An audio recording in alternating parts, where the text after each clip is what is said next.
Like the video, subscribe, and comment your country below so I know who's listening tonight. Turn off the lights and put on headphones for the full horror experience.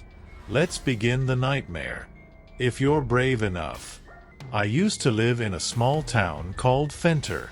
It was a quiet place to grow up with one school, a doctor's, a police station, a cinema, with films shown a month after the national release date, 2 restaurants and a host of local shops on the west side.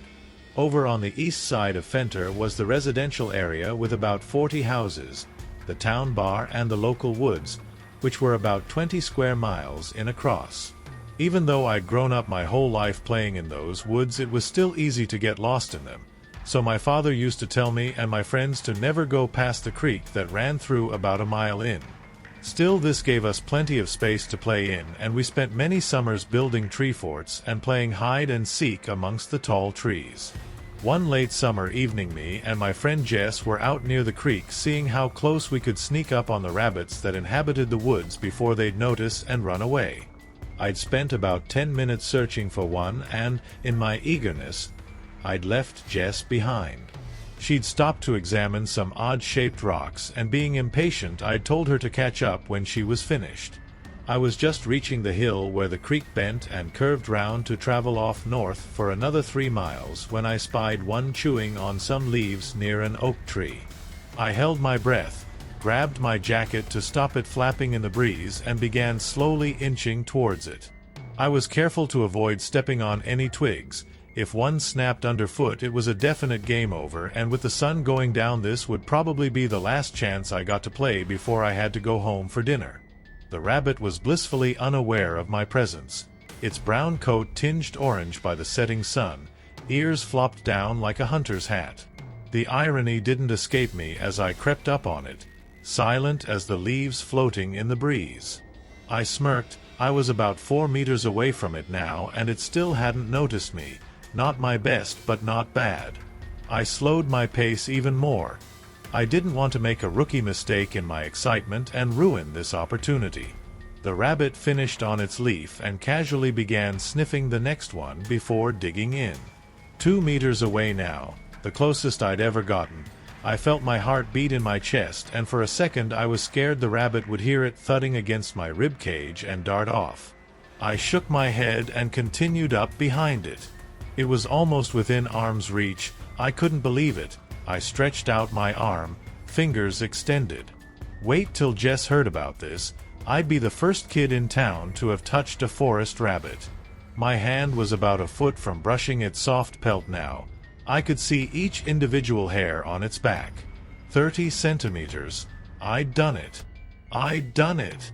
Suddenly, an ear-splitting scream pierced the air, shaking the silence of the woods into shock and causing the resting birds to panic and scatter from the trees. I gasped, and quick as a flash the rabbit was under the bush and gone forever. I cursed aloud and spat, frustration clouding my head. It was a good few seconds before I even stopped to think where the scream had come from. Then, like a falling tree, it hit me. Jess. I sprinted back up the creek as fast as I could. She'd been about 200 yards back when I'd last seen her, near the old silver birches. It took me about 2 minutes to reach the spot, next to the weird pile of rocks. My brow was covered in sweat and my hair was messed up where the wind had whipped through it, but all I could think of was finding Jess. Even though I knew the woods were perfectly safe, I cursed myself for having left her alone. I spun around in a circle, scanning for any sign of her, but there was none. Jess! I yelled out, my voice traveling through the woods and echoing off the trees. It was getting darker and tall shadows were being cast all around me like a net. Jess, where are you? Call out to me, Jess! I stood and listened, but there was no reply. I was just about to run further up the creek where the trail began to see if she had started to make her way home when I saw it. On the other side of the creek, about 50 yards away, it stood, tall as the lowest branches of the sycamore next to it, about 7 foot up. It was covered in black rags, ripped and torn across its thin, wiry body, with a hood pulled tightly around its head, obscuring its features. 2 white, pupilless eyes stared at me from the shadowed recess, and I spied the flash of teeth. Long, slender arms with hook-like fingers splaying off of stumped hands almost dragged against the floor by its sides. I suddenly noticed an overpowering smell and wondered how I'd missed it. I'd smelt it before on the farms when the cattle were harvested in the slaughterhouses. It was the smell of death, thick and despairing. I almost choked, but my mouth wouldn't make a sound. I just kept staring at it, petrified, blood running cold through my veins. Even the birds had stopped yelling in protest, and now there was nothing but silence, it and I, locked in a gaze that I would remember to the day I died. I don't know how long I was standing like that. It felt like minutes, but it was probably only a few seconds. Suddenly, it shifted its weight and hunched down. For a brief second I thought it was going to start running at me, and I almost threw up, uncontrollable fear racking my body. But then I noticed it had stooped to collect something from the ground. I cried out silently. It was Jess, her limp body looking like a doll compared to its freakishly proportioned frame. Despite being thin and stick-like, it picked her up in one bony hand with ease, fingers clasped around her waist, teeth bared in a crooked, humorless smile. It opened up part of its shoal and pulled her close against its blackened torso. I caught glimpses of a rib cage and rotten flesh. I reached out my arm, as if somehow I could pull her back to me, but it was too late. It had turned and started to stride off deeper into the forest. Even if I had known that area of the woods and had the strength to move my legs, I would have never been able to catch up to it, and, before I even knew it, it had disappeared from sight, like it had never been there at all. Only the heavy smell of decay was left lingering in the air, the only evidence that I hadn't just imagined the whole thing. I snapped my head round and began to run back towards town. It was a good mile's distance, and I'd never run that far before. But that day I ran and didn't stop, jumping over fallen logs and ducking branches. I dared not look back. The darkness was almost complete by the time I burst from the undergrowth and into the town's edge. I sprinted to the bar and threw myself into the door, practically collapsing onto the floor. I don't really remember much after that, but from what I was told later on, it took them about 10 minutes to stop me from screaming about a demon I'd seen in the woods and that we had to find Jess. By the time they'd actually gotten the story out of me and organized a search party, 2 hours had passed. Jess' dad shook me and shouted at me, asked me what happened to his baby girl. I could only stare dumbfounded and mute until my own father dragged him off and told him to get a grip. The sheriff organized the townsfolk into 2 groups, and they each took a section of the woods. I tried to tell them that they all needed to bring their guns, that the thing had to be killed. The thought of going up against such a nightmare unarmed was too much. I begged my father to stay, but he told me to calm down, that I was talking nonsense and was probably just in shock, my mind making up stories to deal with what had happened. He sent me home to rest under the watchful eye of my mother as he led one of the groups into the woods. 3 hours passed. I was laying in bed, still unable to sleep, huddled in my blankets, paranoid of every shadow and creak, convinced that the nightmare, was going to come back for me, the only witness to its abomination, when I heard the front door open and the heavy steps of men entering the living room downstairs. I listened as they sat down and began to talk. Damnedest thing I've ever seen in my life, Jerry. I don't know what's out there, but it sure riled up the dogs. That was the sheriff speaking. What was it? A bear, do you think, Sheriff? I didn't know the speaker, but he sounded young. Maybe one of the farm hands. Maybe. All I know is 2 of my best tracker hounds caught a scent, started going mad. They tore off into the woods faster than I've ever seen them run, and they didn't come back. Now we're 2 dogs and a little girl down. Jesus H. Then the voice of my dad. I eased up a little. Knowing he was back in the house made me feel safer. Chris said he found the poor girl's gloves down by the creek, right where my boy said they were playing. The unknown voice came again. Obviously, Chris. It's true. They were covered in some kind of slime or something. Don't know what, but it smelt god-awful. One of the boys almost upped his liquor. Okay. Well, at least we know she was there. I'm not hoping for much, but I'll pray. It's one big forest, and the chances of finding her are mighty slim, the sheriff sighed. I suppose I better go tell the family that they should be prepared for the possibility that they will never see Jess again. Fuck, no man should have to outlive his kid, and the not knowing like this. Didn't Travis say he saw something big moving through the forest? Another unknown voice. This one knew. Yeah, he radioed in. Said he saw some kind of shit, I don't know, giant moving in the distance, but the man was half pissed and it's dark as the bottom of a well out there. Probably just jumping at shadows. No, most likely a bear or a wolf or something. Jumped her from behind and dragged her off. The sheriff again. My father spoke, voice raised so everyone could hear. Okay, let's all go home, it's been a tough night. We'll search again for her tomorrow. Even if it's only a body we find. It's better than the poor folks not knowing what happened. I want everyone to tell their kids not to go in that forest no more till we know for certain what occurred. Understood? There were mumbles of agreement and then solemn goodbyes. The men left and the front door locked shut behind them. My father moved about downstairs for a few minutes before climbing the stairs and going to bed. Before he turned in, he poked his head into my room to check I was okay. I just pretended to be asleep. I had nothing to say. I didn't even know what to tell myself.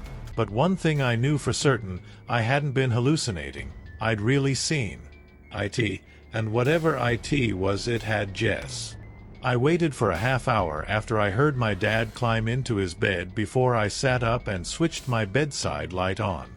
I crept out of my bed and got dressed as quietly as I could, then I descended the stairs. My father had taught me how to shoot and maintain a gun a few years back. Out here in the country it was important to know. Hunting was a tradition amongst the men, and when I was old enough my father would take me camping in the woods for a weekend of game shooting like his father before him. I knew where my dad kept his .44 Magnum and rounds in the garage, and after searching around for a few minutes I found the key for the lockbox. I opened it up, loaded the pistol and grabbed a flashlight before leaving the house and locking the door behind me. My breath misted in the air as the unseasonably cold chill hung around me. I looked at the forest, once a place of fun and laughter, now dark and sinister in the moonlight, branches stretching and contorting towards the sky like skeletal fingers. That thing had Jess, and I couldn't live with myself if I didn't do a damn thing to get her back. After all, it was my fault for leaving her alone out there. I swallowed back the lump in my throat and began tenaciously walking down the road towards the woods. Don't worry, Jess, I thought. I'm coming. As I entered the woods, I immediately began to question my actions. I knew that what I was doing was not smart by any stretch of the imagination, that my foolhardiness could very well get me killed. The thought of bumping into the creature, out here, alone in the dark, was more terrifying than anything I could ever imagine. And knowing that Jess was in that very situation herself was the only thing that drove me on. I trudged on the familiar old trail for about 20 minutes or so until I eventually came to the creek. I had never been here before in the dark, and although everything was where it should be, it looked different. It was as if these were my woods to play in during the day, but now in the dark, it was an alien place. This was IT's domain. I was a stranger here, unwelcome. This feeling was reinforced by the fact I had no idea what lay beyond the creek, except from what I'd seen in the immediate area from the other side. Carefully, I crossed the creek, the water soaking through my boots and dampening my trouser legs. As soon as I stepped out onto the other side, I felt like I was lost. How would I find my way back? Which direction would I go in? I ignored the first question.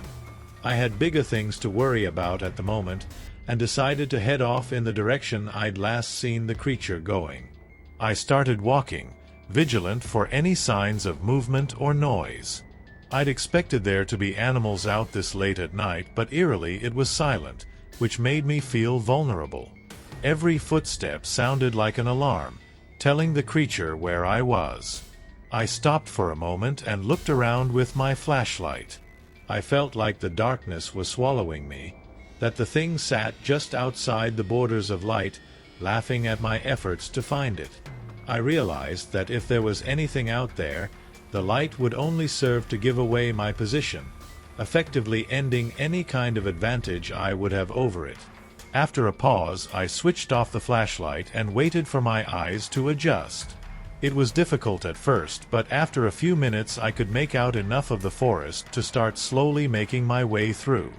It was about 10 minutes later when I heard it. A short, sharp yelp to my left in the distance. I paused and waited to see if any other noise was made. A moment later a snap echoed through the darkness and a dull thump. I was not alone anymore. Swallowing fear, I sunk to my haunches and slowly made my way towards the noise. I had plenty of experience at being quiet from the rabbit game, and even in the dark I didn't find it too hard to distribute weight so as to move almost silently. After a while I reached a clearing where the trees parted to a grassy patch about half the size of a football field. In the center of the clearing was a rocky depression that sunk down into the earth. I was about to make my way over and investigate when I saw it.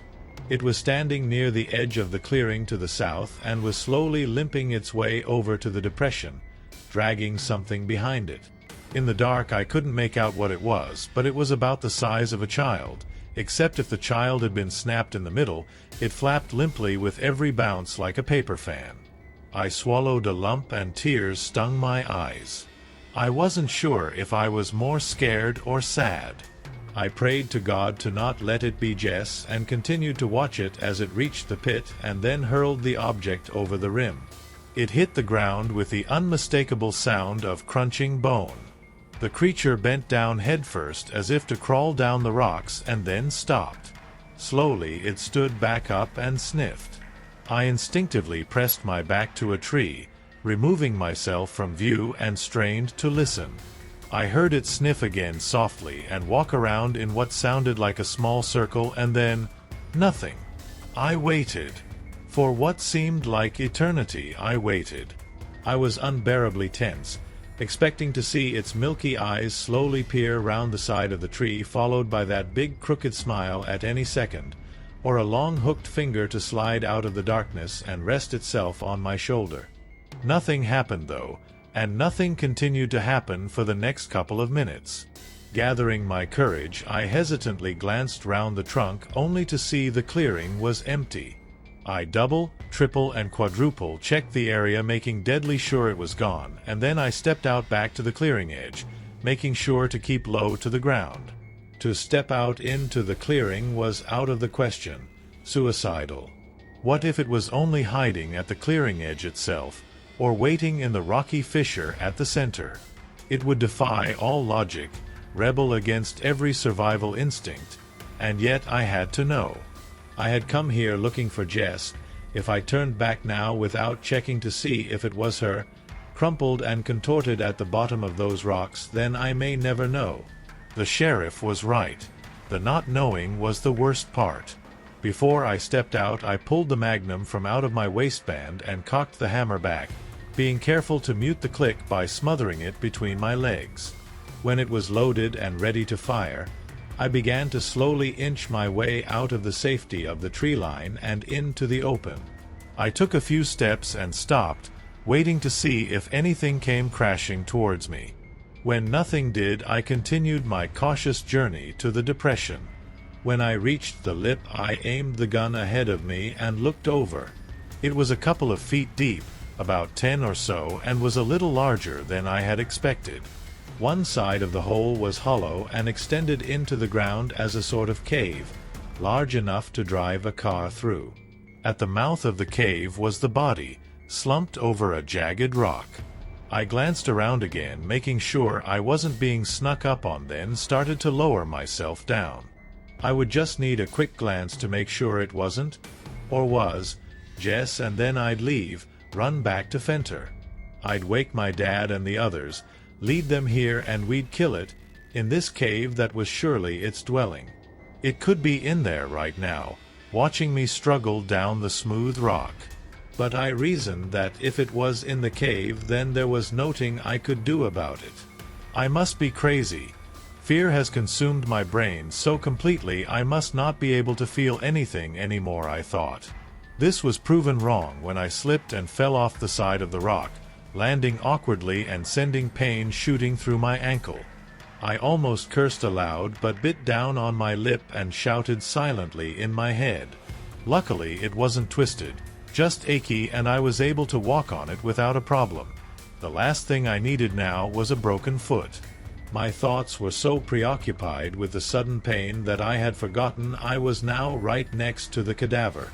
My leg bumped against it and I spun round, gun at the ready, almost firing it off into the rocks. I quickly berated myself for being so trigger itchy and then looked down. Relief and repulsion flooded through me. From this close I could see it wasn't Jess, wasn't even human. Instead I realized it was a large dog, one of the sheriff's hounds that had gone missing earlier. Its back was snapped in two and folded upon itself, and its snout was crumpled back into its face, turning it into a flat, tooth-filled gap. Blood, fur, bone and brain were splattered over it, and one eye hung loosely from the socket. The eye was positioned in such a way that it appeared to be staring right at me. I looked away and felt bile rising in my throat. The smell of death and decay was overpowering this close to the cave, and I dreaded to think what other corpses were nestled away inside. I was about to begin scrambling back up the edge of the depression when I heard a sob. I spun round and stared into the darkness of the cave. It sounded faint, as if it had come from quite a way away, echoing through narrow rock passages until eventually finding its way to the surface. It came again. This time it was unmistakable. It was the sound of a child crying. The first thoughts to rush through my head were of joy. She was alive. It must be Jess, hidden away deep in this creature's lair. And as soon as the thought had come, I realized, with a fear unlike any I had ever thought possible to feel, that I would have to go into the cave and get her.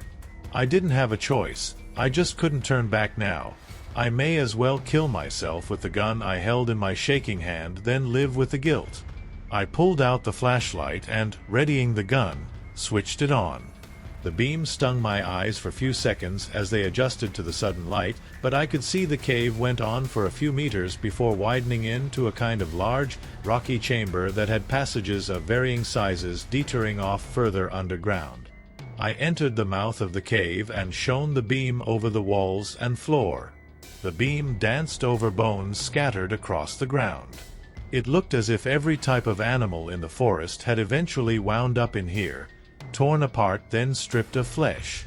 I covered my mouth and nose with the sleeve of my gun hand and continued to walk.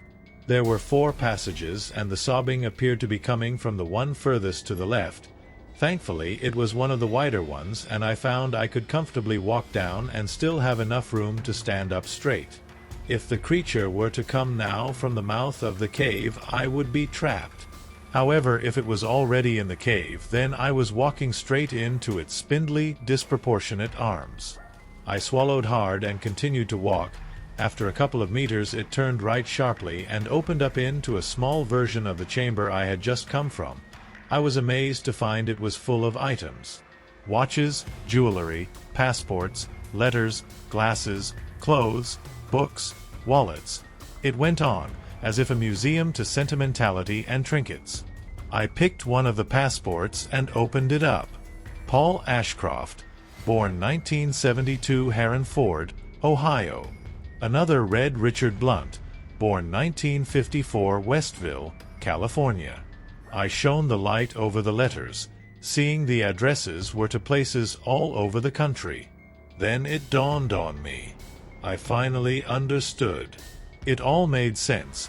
The reason I had never seen this thing in the woods before was because it had only arrived a short time back. It must have traveled from place to place, from forest to national park to desert to mountain, picking people off, taking their effects, then moving on to the next town. It was like a sick scavenger hunt. IT was killing people and then keeping their items as souvenirs. Another sob brought me back to reality, and I dropped the passport to the ground. I hurriedly walked to the back of the chamber I now called a museum and found another short passage and then a medium-sized cavern.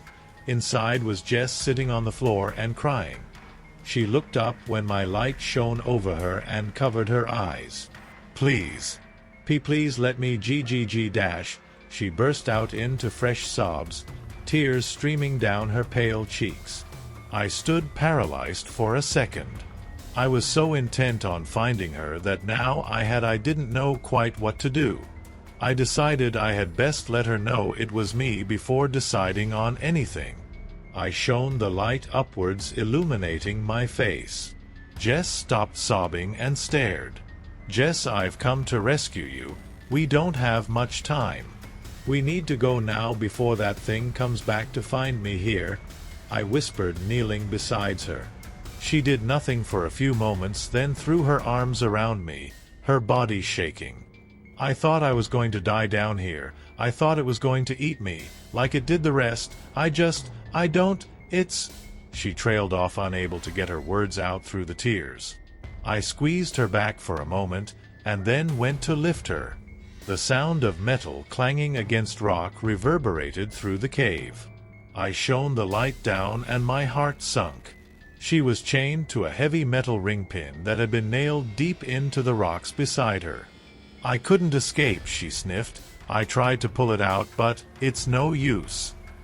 I stood for a second, defeat washing over me. "I could go get help, come back and dash, and oh," she squeaked, "please don't leave me here." Panic spread across her face, and it was all I could do to promise not to leave. I thought for a few moments, and then realizing my only option, I took her chin and looked her in the eye. "Jess, I have a gun. I'm going to have to shoot the chain to set you free. It's going to be very loud, and the noise will probably attract the thing here." She said nothing, just looked at me. "As soon as it's broken, we're going to have to run for the cave entrance and back through the woods." She looked thoughtful for a moment herself, and then took my chin, kissed me, and then nodded. I blushed, sitting below ground in a monster's cave, and I was blushing. I almost laughed. I forced the emotion down and just smiled before taking my gun and aiming it at the chain. "Cover your eyes. I'll do it on 3, okay? 1, TW dash." A guttural moan sounded from the mouth of the cave and carried its way to us. I saw the color drain from Jess' face, and I knew mine was doing the same. It was back. Without thinking, I pulled the trigger. The gun cracked, deafening in such a small space, and the chain shattered. I grabbed Jess before she could react and pulled her up, sprinting towards the museum. As we entered into it, I dived behind a table full of bric-a-brac, pulling her down with me. No sooner had we landed on the floor, I saw the creature enter into the room and scramble over to the passage we had just exited from. As soon as it was gone from sight, I pulled her back up and pushed her towards the passage that led to the cave mouth. She didn't need to be told twice, and we ran as fast as our legs could carry us. As the cave mouth came into view, a scream, full of horror and anger, rang from behind us as IT discovered its meal had been stolen. As we got to the cave mouth, I could hear wood splintering and the tinkle of dozens of tiny objects hitting stone as it tore through the museum after us. I grabbed Jess's foot and hoisted her up till she grabbed the lip of the depression and pulled herself into the clearing. I spun around and saw IT exit the passage into the main chamber. Its hood had fallen down and exposed what can only be described as a half-insect, half-human face. I fired a shot off in its direction, and it screeched in agony as the .44 bullet connected with its thigh, knocking it back for a second. I took the distraction and spun around, leaping for the edge of the depression and grabbing a hold. Jess seized me by the collar and helped pull me up just as I felt hooked fingers brush the bottom of my shoe. We started to run across the clearing. The sun was coming up now, and the sky was a pinky red, casting a slight glow on everything. We ran and ran and ran and ran, the whole while I could hear it crashing through the trees after us. If I hadn't have hit it in the thigh, I don't think we would have stood a chance outrunning it, but somewhere, some god was watching over us. It was about 45 minutes before we reached the creek, and by the time we saw the edge of the woods, an hour had passed. I still to this day do not know how we managed to run so fast and far without stopping. But I do remember the adrenaline coursing through me so violently that I shook for hours afterwards. When we reached Fenter, I fired the gun off into the air. Within 2 minutes, dumbstruck townspeople surrounded us, some asking what had happened, others grabbing and hugging Jess, and most just staring blankly. When Jess' father arrived, he broke down and cried, holding his girl to his chest and thanking God, and me, equally, for his daughter's safe return. When my father arrived, he took the gun from me, put his hand on my shoulder, and gave me a look. It was a look that said he didn't care what happened, just that he was glad I was safe. Regardless, we had to explain to the sheriff what had happened. After we both explained our stories, a group was organized and armed, and I was asked to lead my dad, the sheriff, and 20 or so other men to the cave. I was tired and reluctant to go back, but next to my dad I felt safe. After a couple of hours, we came across the clearing and found the cave system just as we had described. The museum was empty. The shattered chain was found at the back untouched, and a brief examination of the other caves revealed them to contain skeletons of other people later identified as other missing persons from the towns that backed off of Fenter Woods. A medical check showed they had been dead for days. The woods were searched all day, but nothing was turned up. That night, as I looked out my window before going to sleep, I saw it again, standing at the edge of the woods. It looked at me through my window for a while, and I stared back, like when we had first encountered one another, and then it turned and walked back into the woods. I knew this would be the last time I saw it. It was moving on to another place, away from Fenter, from this area. The woods were searched for another week, but nothing was found. The official report stated people had been kidnapped and killed by a maniac who had escaped into the wilderness before he could be apprehended, although the people of Fenter never questioned our versions of the story. So that is my account. This all happened 12 years ago now, and IT is but a distant memory. Jess has just finished university and is going on to become a lawyer for animal rights, and I am working on the family farm after dropping out of college. I tell you this story not to entertain you, but as a warning, next time you decide to go hiking in the mountains or camping in the woods. IT is still out there, and next time, it might be your town IT decides to visit. Be safe.